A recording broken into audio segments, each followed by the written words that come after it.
आप सभी का हमारे YouTube चैनल में। और आज हम डिस्कस करने वाले हैं chapter 3 first phase of the Indian national movement. कई फेजेस में है, तो अभी हम फर्स्ट फेज करने वाले हैं, फिर चैप्टर 4 में हम सेकेंड फेज करेंगे। तो शुरू करते हैं। सबसे पहला शॉर्ट आंसर क्वेश्चन में है कि which period of the national movement is known as the period of the early nationalist, कि कौन सा ऐसा वक्त है, दायरा पीरियड है नेशनल मूवमेंट का, राष्ट्रीय आंदोलन का, जिसको हम लोग कहते हैं पीरियड ऑफ अर्ली नेशनलिस्ट, यानी कि शुरुआती पहले के जो राष्ट्रवादी थे उनका वक्त कहते हैं। Name any 3 leader of the Congress who are known as early nationalist, और 3 नेताओं के भी नाम बताने हैं कांग्रेस के जिनको कि अर्ली नेशनलिस्ट कहा जाता है। इसका आंसर है कि the first phase from 1885 to 1905 of the national movement is known as the period of early nationalist. Dada Bhai Nehruji, Gopal Krishna Gokhale, Firoz Shah Mehta, Pandit Madan Mohan Malviya, the leader of the Congress, were known as early nationalist. जो पहला फेज है वो 1885 से 1905 तक का है नेशनल मूवमेंट का, जिसको कि अर्ली नेशनलिस्ट का पीरियड कहा जाता है। और ये 3 नाम दिए हुए हैं, 3 से ज्यादा ही हैं। दादा भाई नेहरू जी हैं, गोपाल कृष्ण गोखले, फिरोज शाह मेहता और पंडित मदन मोहन मालवीय। ये जो है नेता रहे हैं कांग्रेस के, जिनको कहा गया है अर्ली नेशनलिस्ट। क्वेश्चन नंबर 2 है कि mention 2 reason for the early nationalist faith in British sense of justice. 2 ऐसी कोई वजह बतानी है कि जिसकी वजह से जो अर्ली नेशनलिस्ट थे उनका फेथ था, भरोसा था किसके ऊपर, ब्रिटिश सेंस ऑफ जस्टिस, यानी ब्रिटिश जो जस्टिस करते थे, जो न्याय करते थे, उनके ऊपर उनका भरोसा था। पहला रीजन है कि the early nationalist believed that loyalty to the British government was identical with the loyalty to their own people and country. इसका मतलब है कि शुरुआती वाले जो राष्ट्रवादी थे वो ये भरोसा करते थे कि हम जिस तरह से वफादार हैं अपने लोगों के लिए, खुद के लोगों के लिए, अपने आसपास के लोगों के लिए, बिल्कुल हमको उसी तरह से वफादार रहना है। किसके लिए? ब्रिटिश गवर्नमेंट के लिए। मतलब ये आइडेंटिकल है, मतलब भाई हम हर जगह अच्छा कर रहे हैं तो हमको अच्छे बने रहना है, उनके साथ भी अच्छा करना है। They believed that continuation of the British connection with India was in the interest of both England and India। और वो सोचते थे, अब जाहिर सी बात है वो पश्चिमी की तरफ से थे, तो ये सोचते थे कि अगर ब्रिटिश का कनेक्शन इंडिया के साथ चलता रहेगा तो ये दोनों के लिए फायदेमंद होगा, इंग्लैंड के लिए भी और इंडिया के लिए भी। तो ऐसी सोच थी। Question number 3, what were the two methods adopted by the early nationalists in the freedom struggle. 2 method बताने हैं जो अर्ली नेशनलिस्ट ने एडॉप्ट किया था फ्रीडम स्ट्रगल के लिए, आज़ादी की जद्दोजहद के लिए, लड़ाई के लिए। The early nationalist carried their agitation through constitutional mean. अब ये लोग जो है ना कि अपना आंदोलन चला रहे थे संवैधानिक तरीके से। पहला है कि sending petition to the high government official, यानी कि बड़े बड़े पद पे जो गवर्नमेंट ऑफिसर्स वगैरह थे उनको ये याचिका भेजा करते थे, याचिका दायर किया करते थे, उनके पास याचिका भेजते थे। और रिजोल्यूशन, रिजोल्यूशन का मतलब क्या होता है? प्रस्ताव होता है, तो प्रस्ताव भेजा करते थे। तो इस तरीके से वो संवैधानिक रूप से जो है अपना स्ट्रगल करते थे। क्वेश्चन नंबर 4 है आपके पास, what was the belief of early nationalist regarding the British rule in India, कि क्या बिलीफ था शुरुआती के जो राष्ट्रवादी थे ब्रिटिश रूल इन इंडिया, जो ब्रिटिश रूल कर रही थी इंडिया के अंदर, उसके रिगार्डिंग में, है ना। तो early nationalist were a band of loyalist who were proud of their British connection. तो शुरुआती जो राष्ट्रवादी थे ना वो बिल्कुल वफादार थे, वो बिल्कुल बैंड था, पूरा उनका ग्रुप था, लॉयल लॉयल थे, सबके सब वफादार थे। और उनको इस बात पे गर्व था कि हमारा कनेक्शन ब्रिटिश से है। They had faith in British sense of justice and fair play. और उनको भरोसा था कि ब्रिटिश जो जिस तरह से न्याय करते हैं उसके ऊपर उनको भरोसा था। The first session of Congress ended with 3 cheers for Hume and Hume answered with 3 cheers for her majesty. जो पहला सेशन था ना कांग्रेस का, वो 3 चीयर्स के साथ, मुस्कुराहटों के साथ, ह्यूम के साथ, वो ह्यूम के लिए हुआ। और फिर ह्यूम ने भी आंसर किया 3 cheers के साथ अपने मैजेस्टी के लिए। मैजेस्टी मतलब यही ब्रिटिश के लिए। द क्वीन इम्प्रेस लिख दिया यहाँ पे, क्वीन इम्प्रेस के लिए। They believed that the Englishman would grant home rule to the Indian when they would come to know of their will. अच्छा, जब ये लोग ये सोचते थे ना कि जब ब्रिटिश गवर्नमेंट ये महसूस कर लेगी कि भाई ये लोग, इनकी चाहत है और ये कर सकते हैं ऐसा, तो इनको होम रूल दे देगी कि ठीक है भाई आप अपने से गवर्न करो, ऐसा इनका मानना था। They relied on solemn pledge given in the British government from time to time। अच्छा, ये रिलाई करते थे, निर्भर रहते थे। सोलेम प्लेज का मतलब क्या होता है? सोलेम प्लेज का मतलब गंभीर तरह का वादा करना, हम तुम्हारे लिए ये करेंगे वो करेंगे। तो British government time to time जो है सोलेम प्लेज करती थी, गंभीर वादा करती थी, बिल्कुल सीरियस। तो ये उसके ऊपर बिल्कुल निर्भर रहते थे, हाँ हाँ होगा, एक दिन होगा। In fact their criticism for the government was also based on dignity and modernization। और इनफैक्ट और तथ्य तो ये है कि उनकी जो आलोचना थी गवर्नमेंट के लिए वो भी बेस्ड थी किसके ऊपर? शान के ऊपर और उनके आधुनिकरण के ऊपर। Question number 5, what according to the early nationalist was an obstacle in India's progress। क्या चीज ऐसी थी जो राष्ट्रवादी सोचते थे कि रुकावट है हिंदुस्तान के ग्रोथ में? What kind of self government did the early nationalist demand? और किस तरह का जो है सेल्फ गवर्नमेंट वो डिमांड कर रहे थे राष्ट्रवादी शुरुआती वाले early nationalist? According to the early nationalist, main obstacle in India's progress was social and economic backwardness of Indians. अब इनके हिसाब से, अर्ली नेशनलिस्ट के हिसाब से सबसे मेन रुकावट जो थी, ऑब्स्टिकल मतलब रुकावट, हिंदुस्तान की तरक्की में, वो सामाजिक और आर्थिक रूप से पिछड़ापन था। बैकवर्डनेस मतलब पिछड़ापन। The early nationalist wanted a larger share in the government of their country India. अब जो ये राष्ट्रवादी हैं अर्ली नेशनलिस्ट, वो चाहते हैं कि हमको एक बड़ा हिस्सा मिले गवर्नमेंट के अंदर। Their demand for constitutional reform were considered in 1892 in the form of the Indian Council Act। और इनका जो डिमांड था, इनका जो प्रस्ताव था भाई, ये जो मांग कर रहे थे संवैधानिक बदलाव के लिए, तो उसको स्वीकार किया गया 1892 में और बनाया गया Indian council act. They believed that eventually India should move toward democratic self government। और वो भरोसा करते थे कि अंत में हिंदुस्तान को आगे बढ़ना चाहिए डेमोक्रेटिक लोकतांत्रिक सेल्फ गवर्नमेंट यानी खुद से गवर्न करने की तरफ। क्वेश्चन नंबर 6 है, state any two issues opposed by the early nationalist in the field of civil liberties. दो ऐसे मुद्दे बताने हैं, इश्यूज है ना, मुद्दे बताने हैं जिसको कि अपोज किया गया, यानी कि जिसके खिलाफ गए अर्ली नेशनलिस्ट, इसको अपोज किया in the field of civil liberties. Civil liberties का मतलब है नागरिक की आजादी के दायरे में। तो the early nationalist strongly oppose the restriction imposed on the British government on freedom of speech, press and association. तो अर्ली नेशनलिस्ट थे, इन लोगों ने बिल्कुल बहुत ही मजबूती के साथ अपोज किया, मुखालिफत की, जो रिस्ट्रिक्शन वगैरह लगाए गए थे। रिस्ट्रिक्शन का मतलब होता है रोकथाम लगाए गए थे, किसके? ब्रिटिश गवर्नमेंट के द्वारा फ्रीडम ऑफ स्पीच के ऊपर, बोलने की आजादी के ऊपर, प्रेस की आजादी के ऊपर और संगठन बनाने की आजादी के ऊपर। तो इसके खिलाफ ये लोग गए, ये वो मुद्दे हैं। They demanded the right to assemble and to form association.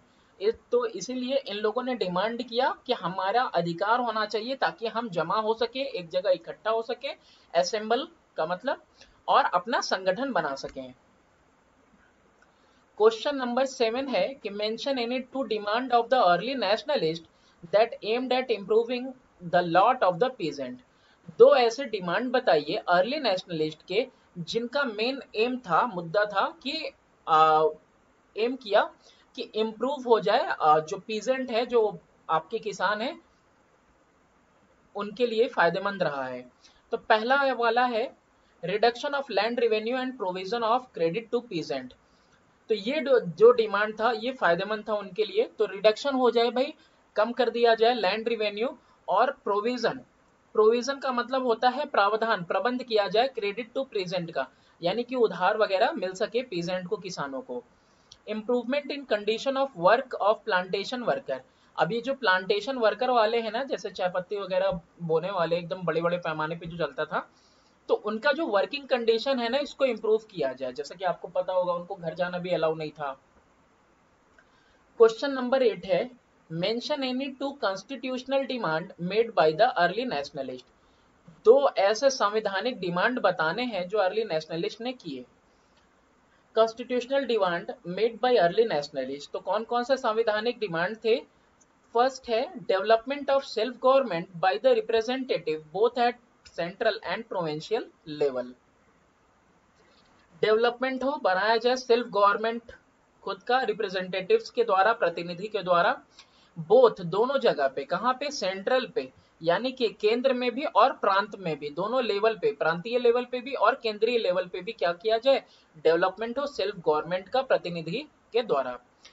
Expansion of the legislative council by the act of 1861, और एक्सपेंशन हो यानी कि फैलाव हो लेजिस्लेटिव काउंसिल का, लेजिस्लेटिव जो आपका कानून बनाता है काउंसिल, उसके लिए बोल रहा है कि लेजिस्लेटिव काउंसिल जो क्रिएटेड है 1861 के एक्ट के तहत, इसको और बढ़ा दिया जाए। Name any two economic issues raised by the early nationalist, दो आर्थिक मुद्दे बताइए जो कि अर्ली नेशनलिस्ट ने उठाए। फर्स्ट वन है reduction in land revenue and protection of peasant against unjust demand of the जमींदार। तो सबसे पहला डिमांड ये है, दो मुद्दे, सबसे पहला मुद्दा ये है कि भाई कम कर दिया जाए लैंड रेवेन्यू, जो टैक्स वगैरह है जमीन के ऊपर, और प्रोटेक्ट किया जाए, सुरक्षा दी जाए पीजेंट्स वगैरह को, किसके खिलाफ? जो जमींदार उल्टी सीधी जो है डिमांड कर रहे हैं किसानों से। सेकेंड है reduction in expenditure on the army and the money the save to be spent on welfare activities such as health and education. अब इसके बाद क्या कह रहा है कि भाई कम कर दिया जाए खर्चा जो आर्मी के ऊपर कर रहे हो, और जो पैसा सेव होगा उसको आप खर्च करो वेलफेयर, मतलब होता है कल्याण के लिए। कल्याण के लिए, किसके कल्याण के लिए? हिंदुस्तानियों के कल्याण के लिए। और कल्याण में क्या करो आप? हेल्थ और एजुकेशन को इंप्रूव करो। Question number 10, what did the early nationalist demand for the industrial growth of India? जो अर्ली नेशनलिस्ट हैं उन्होंने क्या डिमांड किया इंडस्ट्रियल ग्रोथ के लिए हिंदुस्तान में? They demanded industrial growth through trade protection. इन्होंने डिमांड किया कि भाई व्यापार की सुरक्षा के साथ जो है आप इंडस्ट्रियल ग्रोथ करिए। दैट मीन्स, इसका मतलब ये है कि that a heavy tax should be imposed on imported goods, जो इम्पोर्टेड सामान है उसके ऊपर जो है कि हैवी टैक्स लगाया जाए, और जो गवर्नमेंट है should give loans for the development of iron, लोहे के डेवलपमेंट के लिए लोन भी मिले, कोयले के लिए भी, पेपर के लिए भी, और शुगर इंडस्ट्रीज के लिए जो है ऋण दिया जाए, कर्ज दिया जाए। Mention any two achievement of the early nationalist, दो अचीवमेंट बताने हैं राष्ट्रवादियों के, पहले के जो राष्ट्रवादी थे। तो the early nationalist infused national consciousness among various section of public life. तो देखो ये जो है ना इनकी उपलब्धि रही है ये दो चीज। तो पहला लिखा है कि पहले जो अर्ली नेशनलिस्ट ने इन्फ्यूज किया, मतलब संचार कर दिया इन लोगों ने, होश का, जानकारी का, चेतना लोगों के अंदर भर दी। हर तरह के सेक्शंस यानी कि हर वर्ग के अंदर लोगों की जिंदगी में इन्होंने क्या भर दिया? नेशनल कॉन्शियसनेस, ठीक है, राष्ट्रीय चेतना। They popularised the ideas of democracy, civil liberty and representative institution. और इन्होंने पॉपुलराइज किया यानी लोगों में फैलाया, हर किसी तक पहुंचाया idea of democracy, idea democracy का, लोकतंत्र का, सिविल लिबर्टी यानी नागरिक की आजादी का, और रिप्रेजेंटेटिव इंस्टीट्यूशन यानी प्रतिनिधित्व संस्थानों का, है ना, प्रतिनिधि संस्था का भी इन्होंने ये सब जो है आइडिया फैलाया लोगों के बीच में। तो ये उनकी उपलब्धि है ये दोनों। Mention any two shortcoming of the early nationalist. अब देखो उपलब्धि के बाद पूछ रहा है शॉर्ट कमिंग। शॉर्ट कमिंग का मतलब होता है कमी क्या थी? They used their beggarly method of prayer and petition. तो देखो ये भिखारियों जैसा जो है ना मेथड अपना अपनाते थे, प्रार्थना करते थे, याचिका दायर करते थे, पिटीशन मतलब याचिका। Secondly early nationalist fail to realise any clash of interest between the Indian and the English. और शुरुआती राष्ट्रवादी जो थे ना ये महसूस नहीं कर पा रहे थे जो क्लैश हो रहा था इंटरेस्ट का, यानी कि हमारे इंटरेस्ट के साथ उनका इंटरेस्ट क्लैश कर रहा था इंडियंस और इंग्लिशमैन के साथ, तो वो इनको महसूस नहीं हो पा रहा था। क्वेश्चन नंबर 13 है कि who is known as India's unofficial ambassador and why. तो यहाँ पे पूछ रहा है कि इंडिया का अनऑफिशियल दूत किसे कहा गया है और क्यों। दादा भाई Nehru came to be known as India's unofficial ambassador in England. England के अंदर दादा भाई नेहरू जी को पुकारा गया दूत कह के अनऑफिशियल एम्बेसडर के रूप में। दादा भाई Nehru ji was one of the founder of Indian National Congress. Indian National Congress को बनाने में एक ये भी व्यक्ति हैं जिनका योगदान रहा है। And presided over the session of Congress in 1886, 1893 and 1906। Presided का मतलब होता है अध्यक्ष रहे, है ना, कांग्रेस सेशंस में 86 में, 93 में और 1906 में। His presidency in 1906 was an effort to revive back the lost of prestige of Congress। अब इनका जो प्रेसिडेंटशिप था ना 1906 में, वो एक कोशिश थी रिवाइव बैक, यानी फिर से पुनर्जीवित किया जा सके, फिर से वो लाया जा सके लॉस्ट प्रेस्टीज, जो प्रेस्टीज है, प्रतिष्ठा है जो खो गई है, उसको दोबारा से लाया जा सके कांग्रेस की, owing to the partition of Bengal in 1905, जो कि मतलब पार्टीशन ऑफ बंगाल हो गया था 1905 में। एक्सट्रीमिस्ट जो थे मतलब उग्रवादी, who otherwise would have liked Tilak to hold the office of president, जो कि शायद पसंद करते कि तिलक जो है ऑफिस होल्ड करे प्रेसिडेंट का, गिव वे टू दादा भाई नेहरू जी, इन्होंने रास्ता दिया दादा भाई नेहरू जी को, for he had established a name for himself, क्योंकि इन्होंने अपना जो है खुद का एक नाम एस्टेब्लिश कर लिया था। क्वेश्चन नंबर 14 है कि who is the author of poverty and un British rule in India, कि कौन ऑथर है पॉवर्टी यानी गरीबी और अन ब्रिटिश रूल यानी कि अन्याय वाला रूल जो है ब्रिटिश का इंडिया में, उसका ऑथर कौन है। और name the first Indian who pass the Indian civil services examination, पहला व्यक्ति हिंदुस्तान का जिसने Indian civil service examination pass की। तो दादा भाई Nehru ji is the author of poverty and un British rule in India. तो इन दोनों के ऑथर कौन है, दादा भाई नेहरू जी। और सुरेंद्र नाथ बैनर्जी ये वो व्यक्ति हैं जिन्होंने पहले व्यक्ति हैं जिन्होंने इंडियन सिविल सर्विसेज एग्जामिनेशन को क्रैक किया, पास किया। क्वेश्चन नंबर 15 है against which two act did Surendra Nath Banerjee start an agitation, कौन से दो एक्ट थे, कानून थे जिसके खिलाफ सुरेंद्र नाथ बैनर्जी जो है आंदोलन जो है उन्होंने शुरू कर दिया। तो यहाँ पे लिखा है कि सुरेंद्र नाथ बैनर्जी स्टार्टेड एजिटेशन, आंदोलन शुरू किया इन्होंने अगेंस्ट द लाइसेंस एक्ट के खिलाफ और आर्म्स एक्ट के खिलाफ। क्वेश्चन नंबर 16 है explain briefly any two causes that Gopal Krishna Gokhale supported, दो कारण ऐसे बताइए जिसकी वजह से गोपाल कृष्ण गोखले ने सपोर्ट किया।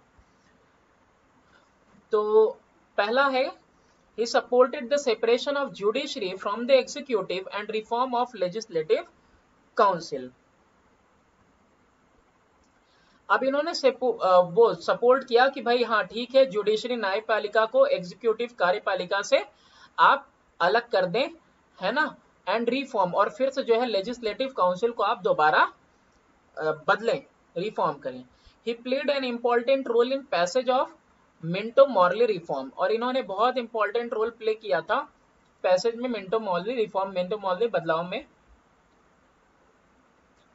क्वेश्चन नंबर 17 है name the leader who was known as the grand old man of India. तो grand old man of India से किनको पुकारा गया, तो that was no one but Dada भाई नेहरू जी को पुकारा गया। One of the pioneer statesman, pioneer मतलब बिल्कुल मार्गदर्शक थे ये, came to be known as great old man of India. What was the objective of the East India association, East India संगठन का क्या ऑब्जेक्टिव था, क्या एम था। तो East India association was founded in 1866, 1866 में ईस्ट इंडिया एसोसिएशन ये संगठन बना विथ एन ऑब्जेक्टिव, एक ऑब्जेक्टिव के साथ, to promote the interest and welfare of Indian, यानी कि हम प्रोमोट करेंगे, प्रचार करेंगे इंटरेस्ट यानी कि फायदा जो और कल्याण किसका, हिंदुस्तानियों का, और इन्फॉर्म करेंगे ब्रिटिश को एंड इन्फॉर्म द ब्रिटिश, और इन्फॉर्म करेंगे British of the true state of affairs in India, जो असल में जो मामले चल रहे हैं ना ब्रिटिशर्स के इंडिया में, उसके हिसाब से जो है लोगों को क्या करेंगे, ब्रिटिश को हम लोग अवेयर करेंगे कि भाई हमारे हिंदुस्तान में कैसे कैसे मामले चल रहे हैं, एक रिप्रेजेंटेटिव के तौर पे। क्वेश्चन नंबर 19 है state briefly the achievement of the East India Association, क्या क्या उपलब्धि रही है ईस्ट इंडिया एसोसिएशन की। इन इंग्लैंड दादा भाई नेहरू जी ज्वाइंट सेवियर लर्न सोसाइटीज दादा भाई नेहरू ने इंग्लैंड के अंदर बहुत सारे जो है कि लर्न सोसाइटीज यानी समाज को शिक्षित समाज को इन्होंने ज्वाइन किया एंड एसोसिएशन और संगठनों को। ही फाउंडेड ईस्ट इंडिया एसोसिएशन और दिसंबर 1866 और इन्होंने ईस्ट इंडिया एसोसिएशन का नींव रखा, फॉर्म किया उसको 1 दिसंबर 1866 में। He got a resolution passed in the British Parliament for holding preliminary examination for ICS in India and England simultaneously. इनको एक प्रस्ताव मिला, पास किया हुआ ब्रिटिश के संसद से, ताकि करवा सके ये प्रिलिमिनरी का मतलब होता है प्रारंभिक शुरुआती एग्जामिनेशन इंडियन सिविल सर्विसेज के लिए इंडिया और इंग्लैंड दोनों में एक ही वक्त में एक साथ। क्वेश्चन नंबर 20 है कि name Dada Bhai Nehruji's work which expose the economic exploitation in India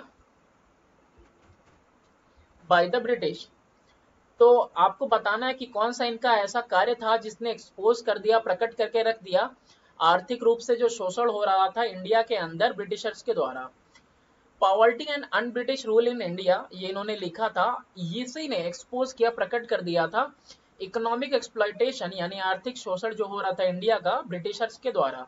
his famous drain theory, drain का मतलब होता है खाली करना, तो ड्रेन थ्योरी जो थी वो एक्सप्लेन करती थी कि how India's wealth was being drained, कि किस तरह से हिंदुस्तान का सारा संपत्ति खजाना खाली किया जा रहा है और भेजा जा रहा है कहाँ पे, इंग्लैंड को, थ्रू वेरियस वेज, कई सारे तरीके से।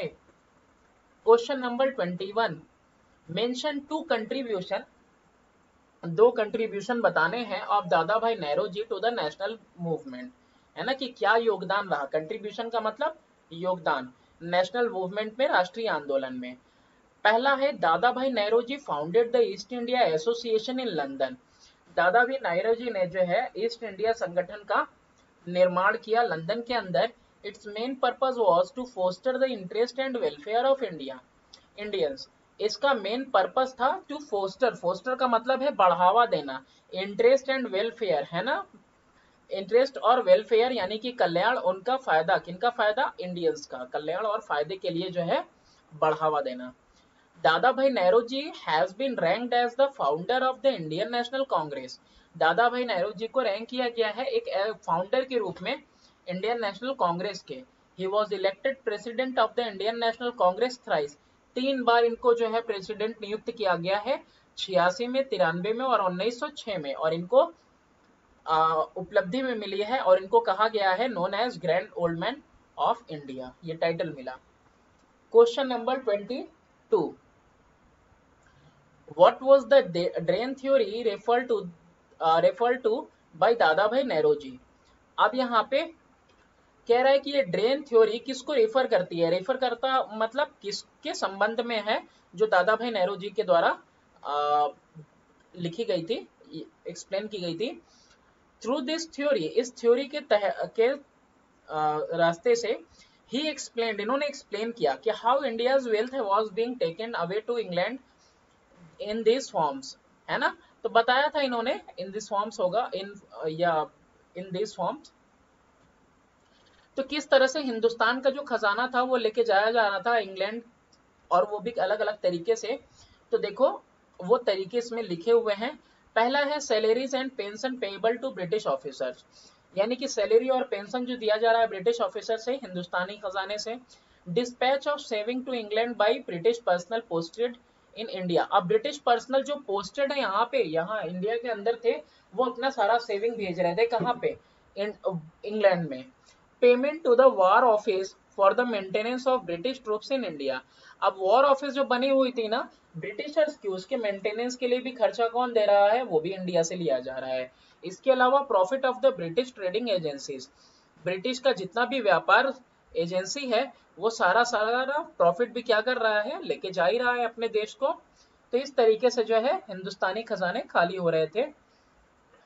बात करते हैं स्ट्रक्चर्ड क्वेश्चन की। The period from 1885 to 1905 was dominated by the early nationalist, इसमें जो है ना मेन डोमिनेट कौन करता था, अर्ली नेशनलिस्ट डोमिनेट करते थे। डोमिनेट करना मतलब भारी पड़ना। In this context answer the following question. तो इस कॉन्टेक्स्ट के हिसाब से आपको निम्नलिखित प्रश्नों के जवाब देने हैं।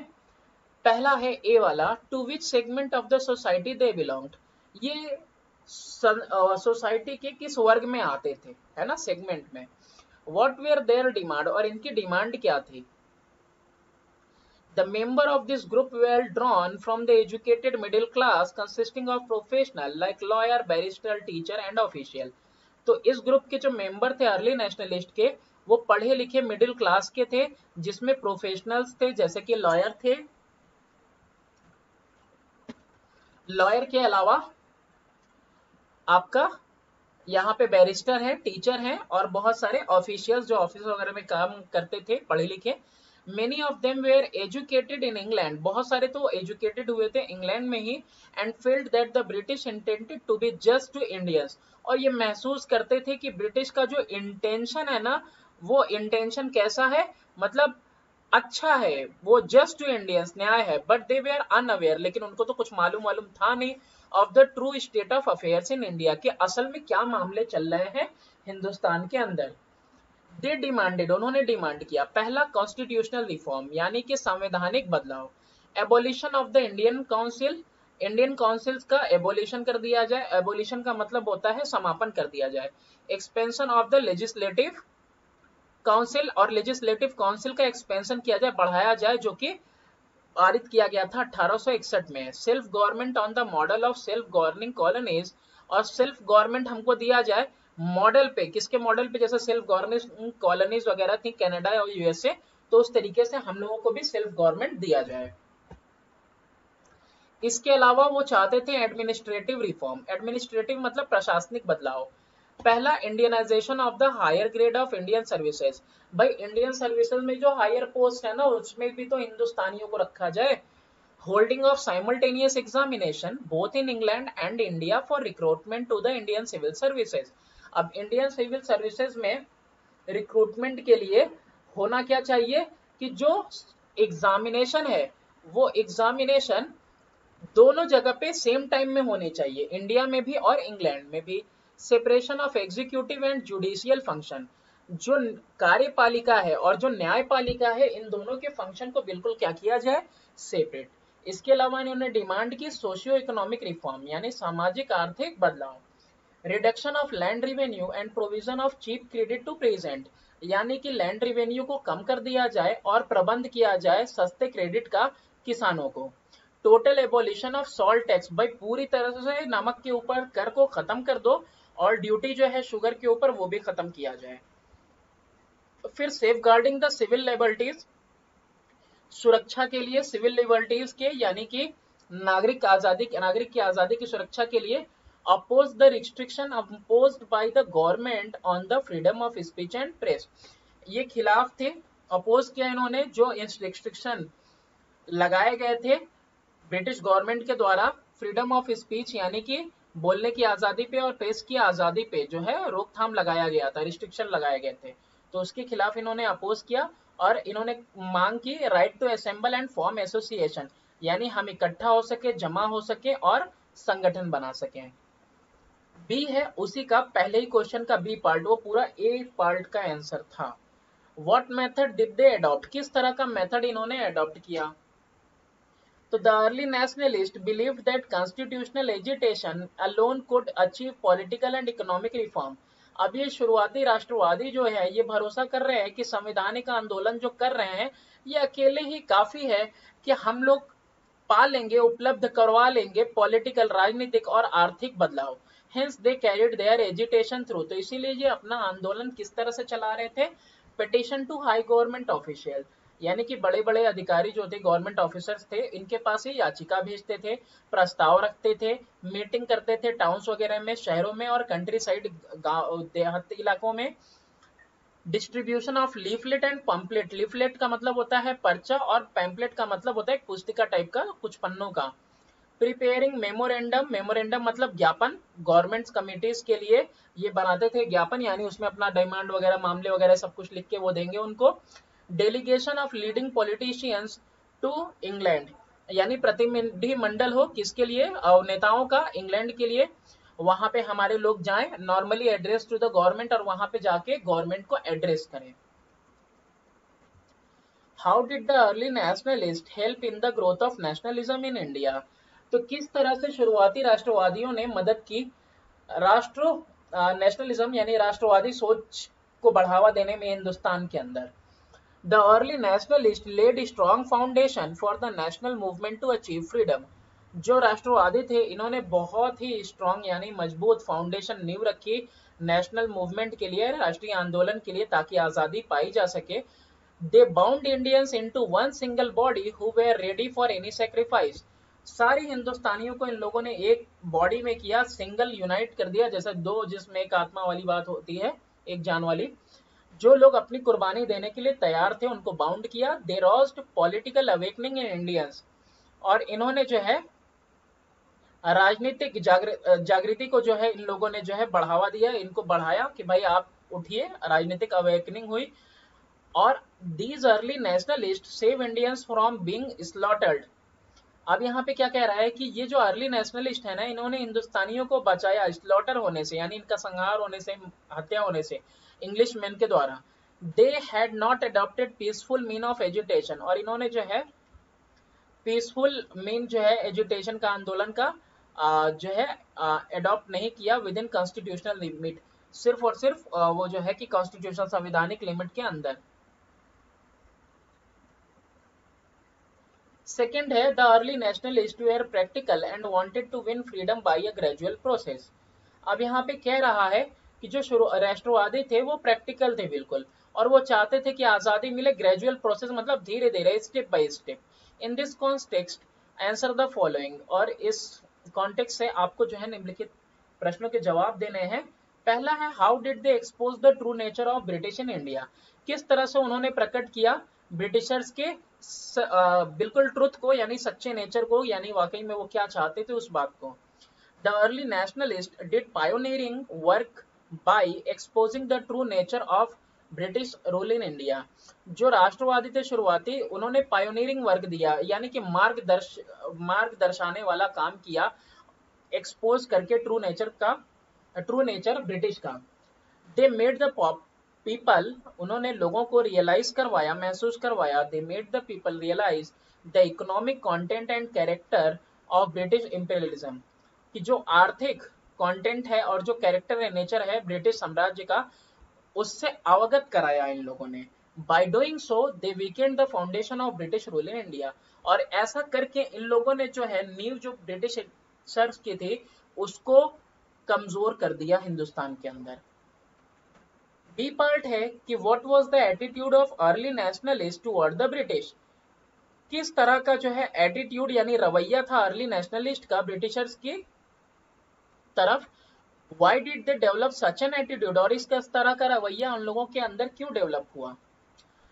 पहला है रीजन इसके हैं, तो पहला है the early nationalist had faith in sense of justice. जो राष्ट्रवादी हैं शुरुआती, इनके अंदर जो है ना भरोसा है, सेंस ऑफ जस्टिस, यानी किस तरह का वो जिस तरह का न्याय करते थे उसके ऊपर भरोसा था इनको, फेयर प्ले के ऊपर, उनके ऑनेस्टी के ऊपर, इंटीग्रिटी मतलब अखंडता के ऊपर इन लोगों को क्या था, भरोसा था, integrity of British. It was their hope that British would grant home rule to Indians. They relied on solemn pledges made by the British government. अच्छा, it was their hope, इनका जो है कि आशा था कि भाई ब्रिटिश हमको ग्रांट कर देगा होम रूल हिंदुस्तानियों को, और ये बिल्कुल निर्भर हो गए थे उनके जो है गंभीर वादों के ऊपर जो कि ब्रिटिश गवर्नमेंट करती थी समय समय पे। They believed that British rule had many benefits. For example, it aided in cleansing social ills like sati, untouchability and child marriage.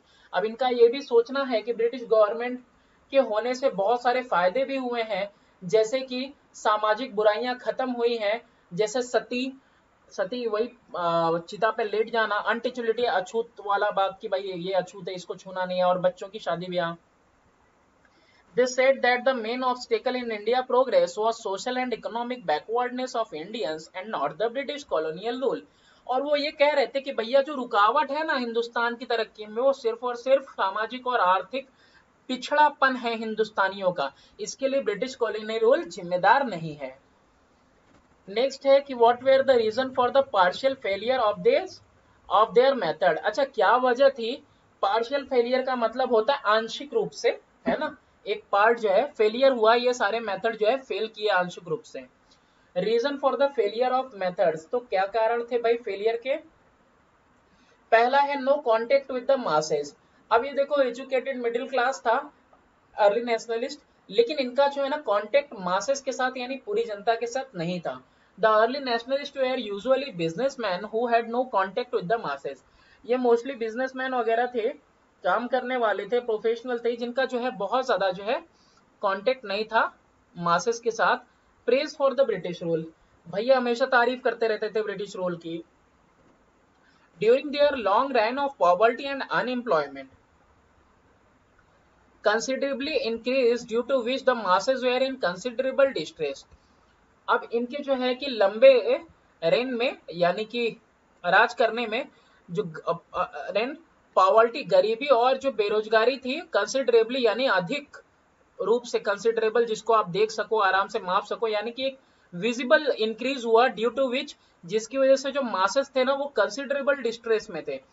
अब यहाँ पे कंसिडरेबल का मतलब है बहुत ही अधिक, वही कंसिडरेबल का मतलब है अधिक डिस्ट्रेस में थे, और डिस्ट्रेस का मतलब होता है यातना होता है, दुख होता है, तो बहुत ज्यादा ही दुख में थे, बहुत ज्यादा ये चीजें बढ़ भी गई थी बेरोजगारी वगैरह, और बहुत ज्यादा ये दुख में भी थे। The people gradually became dissatisfied with the British rule. Gradually मतलब धीरे धीरे लोग जो है असंतुष्ट हो गए ब्रिटिश रूल से। एंड दे डिटरमाइंड, और दृढ़ निश्चय कर लिया, and decided to end British rule in India, कि भाई अब इसको खत्म करना है। But on the other hand, लेकिन दूसरे ही हाथ देखो, अदर साइड भी देखो, these leaders praised British rule and pleaded that British should remain in India. अब ये जो नेता थे ना दूसरे हाथ पे, ये क्या चाहते थे? ये प्लीड करते थे, प्लीड का मतलब विनती कर रहे थे कि भाई ब्रिटिश रूल रहे इंडिया के अंदर। दस the masses lost fest in their leadership.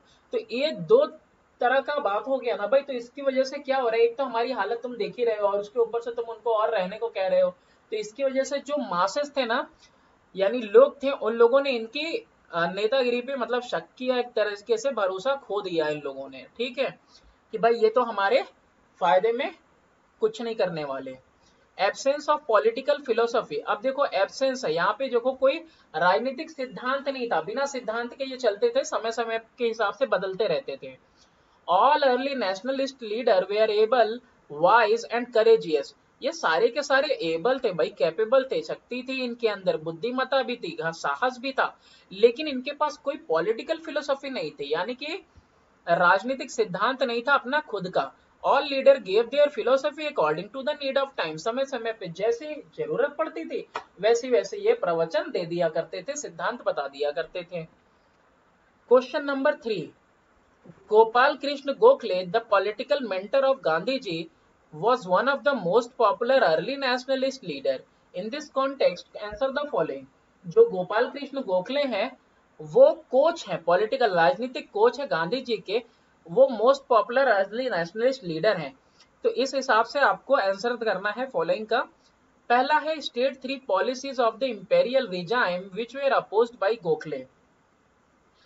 अब 3 ऐसी नीतियां बताओ, ठीक है, इंपेरियल यानी कि शाही शासन का, जिसको कि अपोज किया गोखले ने।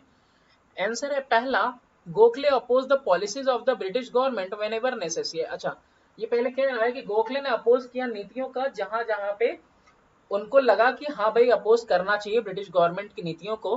तो ही क्रिटिसाइज, आलोचना की गवर्नमेंट की इन मुद्दों पे। कौन कौन से मुद्दे थे, इश्यूज थे?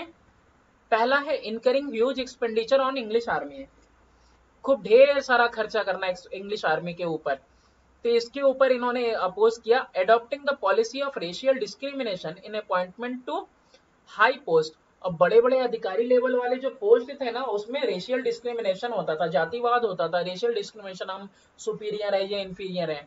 Imposing production tax on cotton, और कॉटन के प्रोडक्शन के ऊपर भी जो टैक्स लगा था उसके ऊपर। तो ये 3 नीतियां थी जिसके खिलाफ गोखले गए।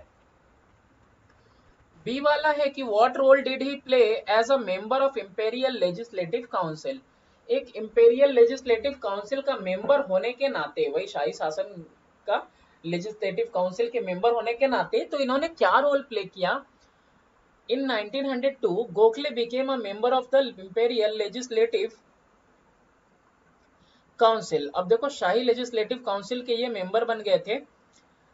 लेजिस्लेटिव वो लोग होते हैं जो भाई कानून बनाते हैं, जैसे हमारे नेतागण है संसद में बैठते हैं। He pleaded in the council for reduction in salt duty, इन्होंने जो है विनती की काउंसिल के अंदर कि भाई कम कर दिया जाए सॉल्ट ड्यूटी को, and abolition of excise duty on cotton goods, और एक्साइज ड्यूटी जो है ना कॉटन गुड्स के ऊपर उसको पूरी तरह खत्म कर दिया जाए। His relentless effort led to reduction in toll tax, कमर तोड़, रिलेंटलेस मतलब बिना आराम किए जो कोशिश करते रहे जद्दोजहद, उसकी वजह से रिडक्शन हुआ टोल टैक्स में। He tried to introduce a bill with a view to make primary education compulsory, but he could not achieve much success in it. इन्होंने कोशिश की कि हम भाई इंट्रोड्यूस करवाएं एक ऐसा बिल जिसमें कि शुरुआती एजुकेशन को जो है आपका प्राइमरी एजुकेशन को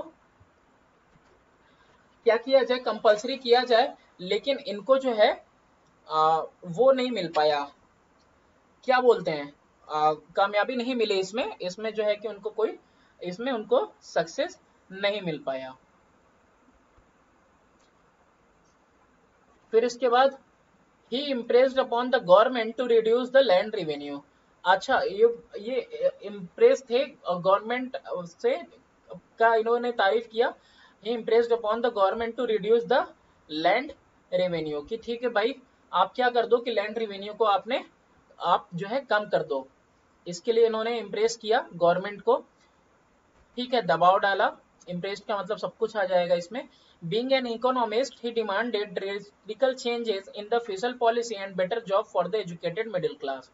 एक अर्थशास्त्री होने के नाते इन्होंने जो है कि रेडिकल चेंज मांगा, रेडिकल चेंज का सवाल किया। रेडिकल चेंज का मतलब होता है ना बिल्कुल मूल रूप से जो है बदल देना। फिशल पॉलिसी का मतलब होता है वित्तीय नीति के अंदर, एंड बेटर जॉब, और अच्छे जॉब्स वगैरह हो किनके लिए, एजुकेटेड मिडिल क्लास के लिए। How did he try to arouse national awakening, किस तरह से जो है कि इन्होंने कोशिश की जगाने की, है ना, नेशनल अवेकनिंग, यानी नेशनल अवेकनिंग मतलब पूरे राष्ट्र को जगाने की किस तरह से इन्होंने कोशिश की। तो the servant of India society founded in 1905, तो इन्होंने एक सोसाइटी बनाई जिसका नाम है servant of India society, was to train men to devote their life to the cause of country, और ये इसलिए बनी थी ताकि लोगों को जो है ट्रेन किया जाए ताकि वो अपने आप को समर्पित कर दे देश के लिए। Secondly its member well to create among the people deep and passionate love for the motherland, और दूसरा कि मेंबर्स जो है क्रिएट के अंदर क्रिएट हो, वो मेंबर्स क्रिएट करे लोगों के अंदर क्या क्रिएट करे, डीप बिल्कुल गहरा, और पैशनेट लव यानी कि जुनूनी प्यार अपने मातृभूमि के लिए, ये चीज जो है ये लोगों के अंदर भरे। Lastly the society was to work for education of women, और लास्टली जो है कि सोसाइटी इसलिए बनी थी कि ये औरतों के शिक्षा के लिए काम करे, and elevation of the depressed class, elevation का मतलब होता है उन्नति, उन्नति के लिए डिप्रेस्ड क्लास यानी दबे हुए क्लासेस की उन्नति के लिए काम करे। फोर्थ वाला है Surendranath Banerjee is popularly known as father of the Indian nationalism, Surendranath Banerjee को पिता कहा जाता है इंडियन नेशनलिज्म का। इस कॉन्टेक्स्ट में आपको आंसर देना है। पहला क्वेश्चन है why did he establish the Indian Association, हिंदुस्तानी संगठन का इन्होंने क्यों एस्टेब्लिशमेंट किया। To fight against the wrong policies of the British, he founded the Indian Association in 1876. जो गवर्नमेंट है ब्रिटिश गवर्नमेंट, उसकी बुरी नीतियों के खिलाफ, है ना, लड़ने के लिए इन्होंने इस संगठन को बनाया। इस संगठन का मेन एम क्या था, टू एजुकेट पीपल, लोगों को शिक्षा दी जाए, to create strong public opinion in the country, और लोगों की जो राय है बिल्कुल मजबूत राय हो कंट्री के अंदर, to arrows political consciousness and unity, और जो है एरोज किया जाए, उठाया जाए राजनीतिक चेतना को और यूनिटी यानी कि एकता को। What was the India's political goal according to Surendranath Banerjee, Hindustan का राजनीतिक गोल क्या था, एम क्या था सुरेंद्रनाथ बैनर्जी के हिसाब से। What were the method he advocated to attain it, किस तरह के तरीकों की इन्होंने वकालत की इसको पाने के लिए। Surendranath Banerjee like other early nationalist, बाकियों की तरह, called for the reforming of the British administration, तो ये जो है चाहते थे, रिफॉर्म करना चाहते थे ब्रिटिश एडमिनिस्ट्रेशन को, which would go a long way in winning gratitude of the Indian people. और ये जो है लोगों का बहुत लंबा रास्ता है, गो अलोंग, बहुत लंबा रास्ता तय करना है। विनिंग ग्रेटिट्यूड का मतलब होता है आभार या धन्यवाद जो है हिंदुस्तानी लोगों का पाने में बहुत लंबा रास्ता तय करना है। His goal as the right to self government was based on firm assumption. उनका जो गोल था भाई कि हमारा अधिकार है कि हम खुद से गवर्नमेंट अपना चलाएं, ये बेस था, किसके ऊपर बेस था? Firm assumption. फर्म का मतलब होता है बिल्कुल मजबूत, एजम्पशन का मतलब होता है कल्पना, पूर्वानुमान के ऊपर। That Indians should be right to mould their destiny, कि हिंदुस्तानियों का अधिकार है कि वो अपनी डेस्टिनी को बदले, अपना किस्मत बदले। ही was the true worshipper of freedom, वो आजादी को बिल्कुल वर्शिप करते थे, यानी कि पूजा मानते थे आजादी को। एंड एडवोकेटेड, और इन्होंने वकालत की, टू कंप्लीट इंडिपेंडेंस, की भाई हमको पूर्ण रूप से आजादी चाहिए फ्रॉम द फॉरेन रूल, पूरी तरह से, पूर्ण रूप से। He had full faith in honesty, integrity and justice of England. इनका पूरा भरोसा था उनकी ईमानदारी के ऊपर, अंग्रेजों की, उनकी अखंडता में और उनके जस्टिस में इनको भरोसा था। दस ही एडवोकेटेड, इसलिए उन्होंने कहा कि भाई संविधानिक मीन्स, संविधानिक तरीके से हम लोग अटेन करेंगे, पाएंगे of this political of goal. और ये जो राजनीतिक गोल है जिसको हम चाहते हैं, हम किस तरह से पाएंगे? हम पाएंगे संवैधानिक रूप से। ही अर्ज्ड इंडियंस, अर्ज्ड का मतलब होता है राजी करना, परसुएड करना, या फिर सलाह देना, कि इन्होंने सलाह दिया इंडियंस को कि बॉयकॉट करिए आप बाहर के गुड्स को, फॉरेन गुड्स को, और एक्टिवली सपोर्ट करिए स्वदेशी मूवमेंट को।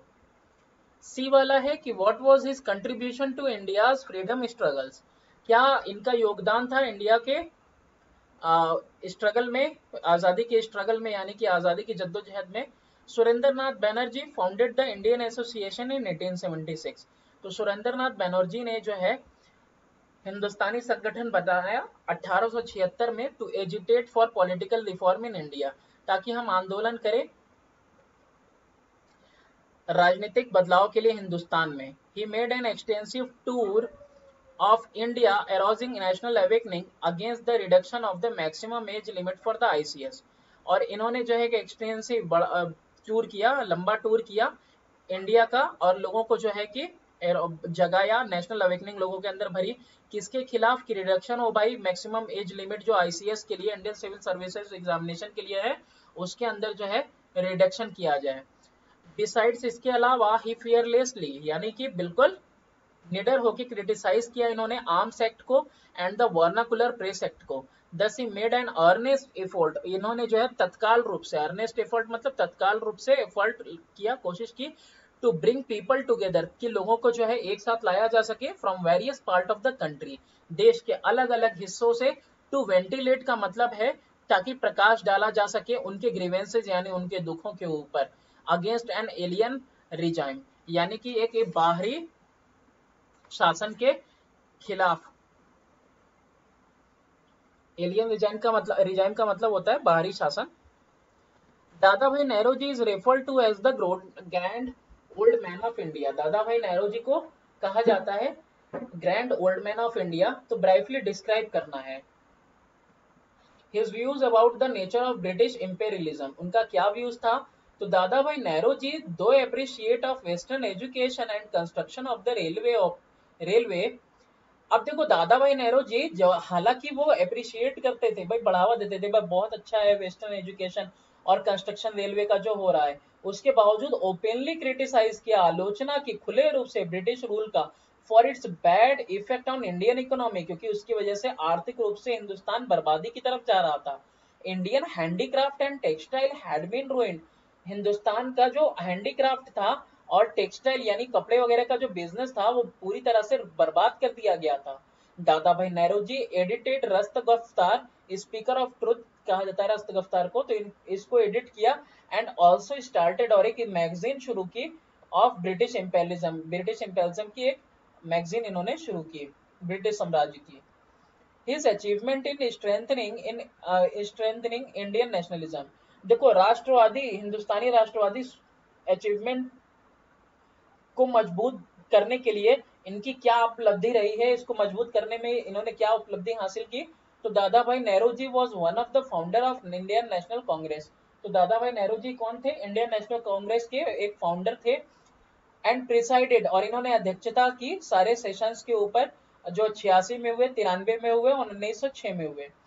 इनका जो प्रेसिडेंटशिप रहा 1906 में, वॉज एन एफर्ट, ये कोशिश थी टू रिवाइव बैक, ताकि पुनर्जीवित किया जा सके जो खो गया है प्रेस्टीज कांग्रेस का, owing to the partition of Bengal in 1905, Bengal के पार्टीशन की वजह से प्रतिष्ठा खो गई थी कांग्रेस की। तो जो उग्रवादी थे वो who otherwise could have like Tilak, वो तिलक को शायद पसंद करते कि वो होल्ड करे office of president, give way to दादा भाई नेहरू जी, लेकिन इन एक्सट्रीमिस्ट ने भी रास्ता दिया दादा भाई नेहरू जी को, for he had established a name for himself, क्योंकि इन्होंने अपना खुद का एक नाम जो है अपना नाम बनाया हुआ था। His views on the cause of poverty in India, इनका क्या राय था, इनका क्या व्यू था कि पॉवर्टी, जो गरीबी हो रही है इंडिया के अंदर, इसके ऊपर। तो दादा भाई Nehru ji classic work poverty and British rule in India, इनका बहुत क्लासिक वर्क था ये, और ये रिवील करता है यानी उजागर करता है इस फेमस कॉन्सेप्ट को, ड्रेन थ्योरी। ठीक है, ड्रेन थ्योरी को, ड्रेन थ्योरी मतलब वही खाली करने वाली सिद्धांत। The theory explained how India's wealth was being taken away to England. अब ये जो थ्योरी है ये बताती है कि किस तरह से जो है हिंदुस्तानी खजाना खाली किया जा रहा है और ये लोग लेके चले जा रहे हैं, अपना ब्रिटिश गवर्नमेंट अपने देश को लेके जा रही है। तो कई तरीके से लेके जा रही है। पहला है salaries payable to member of Indian council, Indian councils में जो मेंबर्स हैं उनको सैलरी दिया जा रहा, pension to British officer, British अधिकारियों को पेंशन दिया जा रहा, payment to the war office for the maintenance of British troop in India. अब जो ब्रिटिश का अपना ट्रूप्स वगैरह है उनके मेंटेनेंस के लिए भी उनके ऊपर बहुत खर्चा किया जा रहा था। Profit of the British trading agencies, और ब्रिटिश के जो व्यापारी संगठन वगैरह है, एजेंसी वगैरह है, वो अपना प्रॉफिट बटोर के लेके जा रहे हैं यहाँ से। क्वेश्चन नंबर 6 है, early nationalist were practical and wanted to win freedom by gradual process. जो राष्ट्रवादी थे शुरुआत के, वो प्रैक्टिकल थे, वो चाहते थे कि आजादी मिले धीरे धीरे। क्रिटिकली, आलोचनात्मक तरीके से एग्जामिन करो या योगदान इन लोगों का, using the following point.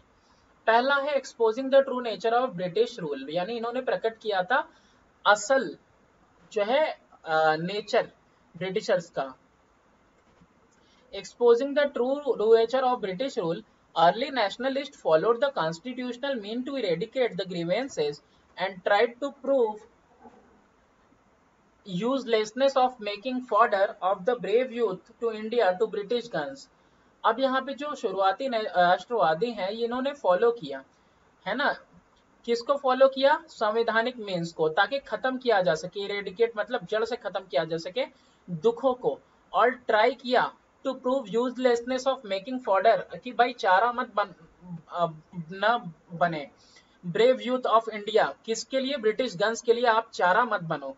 They emphasise the Indian, इन्होंने एम्फेसाइज किया यानी दबाव दिया इंडियन केस को, both in India and England through their speeches and writing, अपने स्पीचेस से यानी कि अपने भाषण से और अपने और लिख वगैरह के राइटिंग वगैरह से इन्होंने जो है एम्फेसाइज किया इंडियन केस को, इंडिया में भी और इंग्लैंड में भी।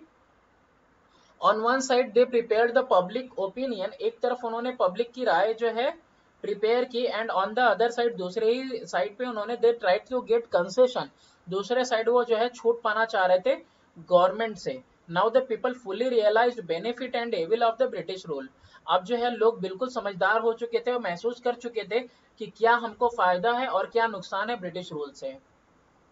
Arousing political consciousness among the people, लोगों के अंदर जो है राजनीतिक चेतना जो भरी गई, जगाई गई, उसके लिए। तो इनका क्या यहाँ है, तो arousing political consciousness among the people, तो अर्ली नेशनलिस्ट ने created in Indian the feeling that they belong to one, तो जो राष्ट्रवादी हैं शुरुआत के, उन्होंने ये चीज उनके दिलो दिमाग में भर दी कि भाई आप सबके सब एक कॉमन नेशन के हैं, और वो नेशन कोई और नहीं बल्कि अपना खुद का हिंदुस्तान है, इंडिया है। They educated the Indian and aroused political consciousness among them, इन लोगों ने शिक्षित किया हिंदुस्तानियों को और उनके अंदर जो है जगाया पॉलिटिकल कॉन्शियसनेस यानी कि राजनीतिक चेतना। They gave them training in politics, राजनीति में उनको ट्रेनिंग दी गई। पॉलिटिकल एजिटेशन यानी कि राजनीतिक आंदोलन में, और स्ट्रगल में, कोशिश में, जद्दोजहद में। Laying the foundation of national movement, किस तरफ से फाउंडेशन हुआ भाई नेशनल मूवमेंट का? तो अर्ली नेशनलिस्ट ने एक स्ट्रॉन्ग फाउंडेशन रखी, एक मजबूत फाउंडेशन नींव रखी नेशनल मूवमेंट की, राष्ट्रीय आंदोलन की, ताकि अचीव हो सके फ्रीडम। यहाँ पे हो जाएगा तुम्हारा to achieve freedom. They bound Indian into one single body who were ready for any sacrifice। सारे हिंदुस्तानियों को बिल्कुल सिंगल बॉडी में इन्होंने किया, जो कि अपने जीवन को समर्पित करने के लिए तैयार थे, कुर्बानी देने के लिए। They rose political awakening in India। इन्होंने जो है कि राजनीतिक अवेकनिंग लेके इनको इसको बढ़ाया हिंदुस्तानियों के अंदर। These early nationalists save Indian from being slaughtered by British। और इन लोगों ने जो है हिंदुस्तानियों को बचाया कि उनका संहार ना हो सके इंग्लिश के द्वारा। Had they not adopted peaceful means of agitation within constitutional limit, अगर वो अडॉप्ट नहीं किए होते पीसफुल मीन आंदोलन का संवैधानिक हदों के अंदर दादा Bhai Nehru ji sacrificed his life. तो दादा भाई नेहरूजी ने अपनी जो है जिंदगी कुर्बान कर दी, वेल्थ एंड जॉब सब कुर्बान कर दिया कंट्री के लिए। हिज सेल्फलेस रिपोर्ट वो selfless service field the heart of Indians. अब देखो इनका कोई खुद का अपना नहीं था, सेल्फलेसनेस नहीं था इनके अंदर। तो ये जो चीज थी कि अपना बिना कोई फायदा देखे वे इन्होंने जो कुर्बानियां दी, इसकी वजह से जो हिंदुस्तानियों का दिल है वो भर आया। अकॉर्डिंग टू गोखले के द्वारा, if there is the divine in man, divine यानी कि इंसान के लिए भविष्यवाणी करना, अगर है कुछ तो डिवाइन मैन है। अगर जो है जान लेना है तो डिवाइन है अगर मैन के अंदर, तो वो किसके अंदर है? दादा भाई नेहरूजी की, इन्हें जान लेते हैं। He demanded swaraj in 1906 from the platform of Congress in Calcutta. तो 1906 में इन्होंने जो है कि कांग्रेस प्लेटफॉर्म से इन्होंने जो है कलकत्ता में डिमांड किया कि भाई स्वराज चाहिए, खुद का राज चाहिए। He was the first Indian to become member of British parliament. British parliament के पहले होने वाले ये मेंबर हैं। Gopal Krishna Gokhale established a society called servant of Indian society. Gopal Krishna Gokhale ने एक स्थापना की सोसाइटी की, एक समाज की, जिसका नाम था servant of Indian society. It brought national unity and trained masses to work for motherland. और इस जो संस्था ने क्या किया कि नेशनल यूनिटी लेके आया, यानी राष्ट्रीय रूप से लोग एक हुए और लोगों को ट्रेन किया गया, कौशल उनके अंदर जो है कि स्किलफुल बनाया गया, ताकि वो जो है काम कर सके अपनी मातृभूमि के लिए। अब पिक्चर स्टडी में ये पिक्चर दी हुई है, आइडेंटिफाई करना है person in picture and mention his contribution to India's freedom struggle under the following head. पहला है question, his views about the nature of British imperialism. इनका व्यूज वगैरह बताओ क्या था ब्रिटिश साम्राज्य के लिए। तो ये पिक्चर जो है वो है दादा भाई नेहरूजी की है। Although he was appreciative of western education, भाई बहुत तारीफ करते थे, अप्रिशिएट करते थे ये वेस्टर्न एजुकेशन को और कंस्ट्रक्शन ऑफ रेलवे को, लेकिन फिर भी उन्होंने ओपनली यानी कि खुले तौर पे क्रिटिसाइज किया ब्रिटिश रूल को फॉर इट्स बैड इफेक्ट, क्योंकि इसकी वजह से बुरा प्रभाव पड़ा इंडियन इकोनॉमी के ऊपर, यानी हिंदुस्तानी अर्थव्यवस्था के ऊपर। Indian handicraft and textile had been ruined. जो हिंदुस्तानी हैंडीक्राफ्ट है और जो कपड़े वगैरह का बिजनेस था बिल्कुल बर्बाद हो गया था। Dada Bhai Nehruji edited Rast Goftar speaker of truth, इसको इन्होंने एडिट किया और इन्होंने एक मैगजीन भी स्टार्ट की जिसका नाम था धर्म मार्गदर्शक, which were spoken on the effect of the British imperialism. और ये जो है कि बोला जाता था, इसमें जो बोला जाता था वो किसके वजह से बोला जाता था कि जो ब्रिटिश साम्राज्य की वजह से जो इफेक्ट पड़ रहा है ना, उसके लिए आवाज उठाई जाती थी इसमें, अब बताया जाता था उसके बारे में। His achievement in strengthening Indian nationalism, इनकी क्या उपलब्धि रही है हिंदुस्तानी राष्ट्रवाद को मजबूत बनाने में। तो दादा भाई was one of the founder थे ये इंडियन नेशनल कांग्रेस के। इन्होंने अध्यक्षता की कांग्रेस सेशन की 86 में, 93 में, 1906 में, एक ही चीज कई बार आ रही है ना। और इनकी जो अध्यक्षता थी 1906 में प्रेसिडेंट रहे हैं। वो एक रिफॉर्ड था इनका कि भाई दोबारा से पुनर्जीवित किया जा सके जो भी प्रतिष्ठा खो गई है कांग्रेस की, किसकी वजह से, पार्टीशन ऑफ बंगाल जो हो गया था 1905 में। उग्रवादी जो शायद बाल गंगाधर तिलक को पसंद करते कि वो ऑफिस ऑफ प्रेसिडेंट में रहे, लेकिन इन्होंने रास्ता दिया दादा भाई नेहरू जी को, क्योंकि तब तक बहुत ही प्रतिष्ठित व्यक्ति हो चुके थे। वो दादा भाई नेहरू जी ने अपना खुद का नाम बना लिया था, बहुत नाम था इनका उस time. His views on the cause of poverty in India, तो इनका क्या व्यू था जो पॉवर्टी है हिंदुस्तान के अंदर उसके लिए। तो दादा भाई नेहरू जी का क्लासिक वर्क था जो पॉवर्टी और अन ब्रिटिश रूल इन इंडिया, इसी की वजह से उजागर हो पाया। अपने फेमस ड्रेन थ्योरी में इन्होंने उजागर किया था, और ये थ्योरी एक्सप्लेन करते थे कि किस तरह से हिंदुस्तान का सारा खजाना लेके जाया जा रहा है, हिंदुस्तान का जो वेल्थ है उसको खाली किया जा रहा है, दौलत हिंदुस्तान की, और इंग्लैंड जा रही है ये सारी दौलत, और अलग अलग तरीके से रास्ते से सैलरी वगैरह जो है मेंबर को दिया जा रहा है। इंडियन काउंसिल के अंदर जो मेंबर्स हैं ब्रिटिशर्स, उनको, ब्रिटिश ऑफिसर्स को, ब्रिटिश अधिकारियों को पेंशन जा रहा था, और वॉर ऑफिस में जो है मेंटेनेंस के लिए, ट्रूप्स वगैरह को मेंटेन करने के लिए हिंदुस्तान में पैसे बहुत ज़्यादा खर्च हो रहे थे, और प्रॉफिट वगैरह जो थी ब्रिटिश की ट्रेडिंग एजेंसीज वगैरह जो थी, व्यापारी संगठन वगैरह थे, वो भी जो है यहाँ से पूरा प्रॉफिट लेके जा रहे थे। तो हिंदुस्तान का वेल्थ इन सारे तरीकों से खाली हो रहा था। तो thanks for watching, do subscribe and share my channel. थोड़ा बहुत लड़खड़ाता है हर कोई, तो I hope I will improve in future.